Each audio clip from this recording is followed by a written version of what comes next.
بسم اللہ الرحمن الرحیم۔ میں علی رضا سامل ہوں اور آپ میرا یوٹیوب چینل دیکھ رہے ہیں۔ امید کرتا ہوں آپ سب خیریت سے ہوں گے۔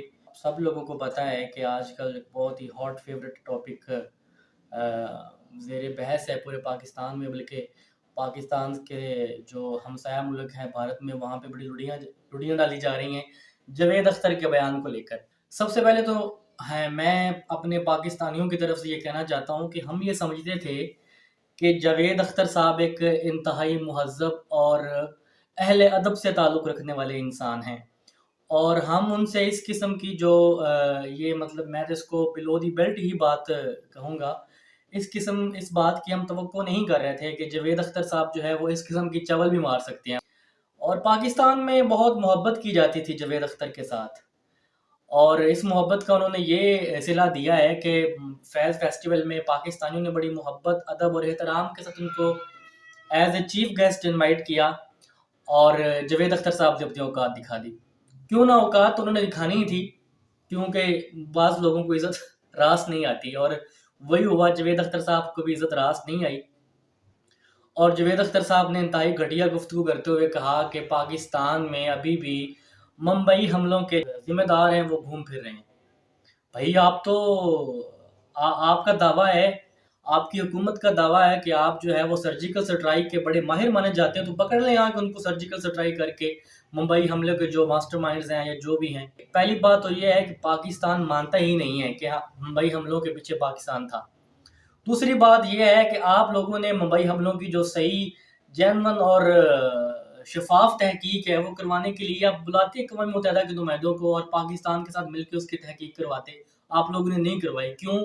کیونکہ چور کی داڑھی میں تنکا تھا، اور چور کی داڑھی میں تنکا اس لیے تھا کہ آپ لوگوں کی ایجنسیوں نے وہ خود ہی ڈرامہ کیا، اور خود ہی وہ حملے کا جو ہے پلان کر کے، اور مودی صاحب کو جو ہے وہ دوبارہ اقتدار میں لے کر آئے، کیونکہ ان انتخابات میں آپ کو لگتا تھا کہ اگر یہ کوئی بڑی اس قسم کا کچھ سینیریو نہ بنا، اس قسم کا کوئی ہائپ کریٹ نہ ہوئی پاکستان انڈیا کی جنگ کے بارے میں، تو مودی صاحب وہ الیکشن نہیں جیت سکتے تھے۔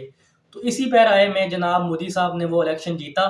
جو انڈین مسلمز ہیں، آپ کو بڑا مزہ آ رہا ہوگا مودی کے دور حکومت میں، چلیں آپ کو مبارک ہو، آپ کی عزت احترام، جس طرح کا آپ کا عزت اور احترام آپ کے ملک میں کی جاتی ہے۔ دوسری بات جاوید اختر صاحب نے یہ کی کہ ہم نے بلایا آپ کے آرٹسٹ پاکستان کے، نصرت فتح علی خان کو بلوایا، اور اس کے علاوہ انہوں نے ذکر کیا مہدی حسن صاحب کا۔ جی نو ڈاؤٹ مہدی حسن صاحب اور نصرت فتح علی خان ایک بہت بڑے، آپ کے زبان میں ان کو کلاکار کہتے ہیں، ہم ان کو فنکار کہتے ہیں، بہت بڑے فنکار تھے۔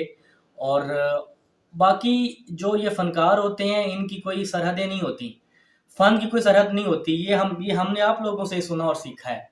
آپ لوگوں نے ذکر کیا کہ آپ لوگوں نے لتا منگیشکر کو نہیں بلایا، تو کیا لتا منگیشکر کو بلاتے تبھی ہی آپ لوگوں کے جو ہے وہ من کی مراد پوری ہونی تھی؟ اس کے علاوہ آپ لوگ کسی کو اپنے کلاکار کو کلاکار نہیں سمجھتے۔ ہم نے دلیپ کمار کو بلوایا، اس کو سب سے بڑا پاکستان کا اعزاز ہمارے پریزیڈنٹ تھے رفیق تارڑ صاحب کے ہاتھوں سے دلوایا، اور ان کو ہم نے اسٹیٹ گیسٹ کا درجہ دیا۔ اس سے بڑی عزت ہم کیا دے سکتے ہیں آپ کے فنکاروں کو؟ اس کے علاوہ شتروگھن سنہا صاحب وہ تشریف لائے پاکستان میں، ہم نے ان کو اسٹیٹ گیسٹ قرار دیا۔ اس کے علاوہ پاکستان میں آپ کے بیشتر گلوکار جو ہے وہ آ کے پرفارم کرتے ہیں، اور یہاں سے جو ہے وہ محبتیں بھی سمیٹتے ہیں اور سرمایہ بھی سمیٹ کر واپس لے کے جاتے ہیں۔ تو اس بارے میں بھی اگر جاوید اختر صاحب کو کچھ پتہ نہیں ہے تو اس کے اوپر ضرور ریسرچ کیجئے، اور اس کے بعد ایک بیان اس کے اوپر بھی دے دیجیے گا۔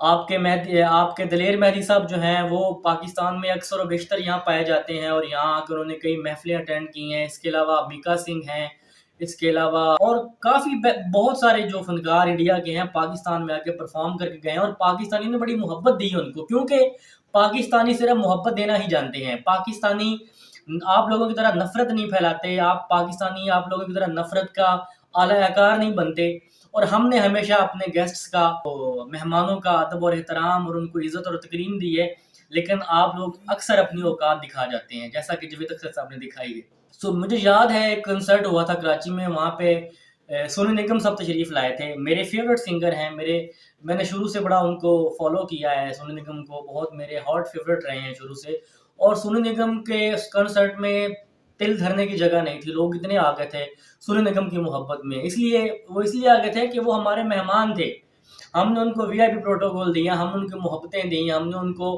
عزت اور تکریم دی. اور اس سے بڑی محبت اور کیا ہو سکتی ہے کہ جاوید اختر صاحب کو ہم نے پاکستان کے سب سے بڑے جو ہمارے انقلابی شاعر ہے فیض احمد فیض صاحب, فیض فیسٹیول میں ہم نے ان کو بطور چیف گیسٹ بلایا. تو جاوید اختر صاحب چولے نہ مارا کریں اس قسم کی. آپ ایک جو ہے وہ پبلک فگر ہیں, اور پبلک فگر کو جو ہے ان کی کوئی سرحدیں نہیں ہوتی, ان کی کسی ایک ملک کے ساتھ وابستگی نہیں ہونی چاہیے. اور جو مسلمانوں کا حال ہے انڈیا میں, کیا آپ نے کبھی اس کے اوپر بات کی ہے؟ کیا مسلمان اپنی جو ہے وہ مذہبی ان کی عبادت گاہیں وہ کیا آزاد ہیں وہاں پہ؟ کیا مسلمان آزادی کے ساتھ وہاں پہ اپنی جو ان کی مذہبی تقریبات ہیں وہ سر انجام دے سکتے ہیں؟ کیا مسلمانوں کی لڑکیوں کو وہاں پہ پردے کی مکمل آزادی حاصل ہے؟ نہیں ہے. وہ بچی کا جو وہ نقاب والا معاملہ ہوا تھا اس کے اوپر کس قدر وہ آپ کے آگے تھے سارے جو RSS کے گنڈے, انہوں نے کیا کیا تھا؟ وہ بچی نے یہی کہا تھا کہ وہ نقاب کرے گی, اور نقاب کے اوپر بھی آپ لوگوں کو تحفظات ہیں. کیا بات ہے جو اختر اگر مسلمان کے بیٹے ہیں تو پلیز اس کے اوپر بات کیجیے گا, میں ضرور سننا چاہوں گا. پھر میں دیکھوں گا کہ وہاں کے لوگوں نے آپ کو کیا رسپانس دیا اس کے اوپر. تو میری گزارش ہے پاکستانی لوگوں سے بھی کہ اس قسم کے لوگوں کو انوائٹ ہی نہیں کرنا چاہیے پاکستان میں. اور جو آپ نے انوائٹ کر کے دیکھ لیا ہے کہ یہ اپنی اوقات دکھاتے ہیں. تو پاکستان میں ماشاءاللہ سے بہت اچھے شاعر موجود ہیں, پاکستان میں بہت اچھے ادیب ہیں, ان کو آپ انوائٹ کریں, اپنے لوگوں کو عزت دیں, بجائے اس کے کہ ہم دوسرے لوگوں کو عزت دیتے ہیں اور پھر وہ ایسے ہی تھالی میں چھید کر کے چلے جاتے ہیں. تو آج کے ویلاگ کے لیے اتنا ہی. میں امید کرتا ہوں کہ آپ کو میرا ویلاگ ضرور پسند آیا ہوگا, اور اگر میری یہ ویڈیو آپ کو پسند آئی ہے تو میرا چینل ضرور سبسکرائب کریں. اللہ حافظ.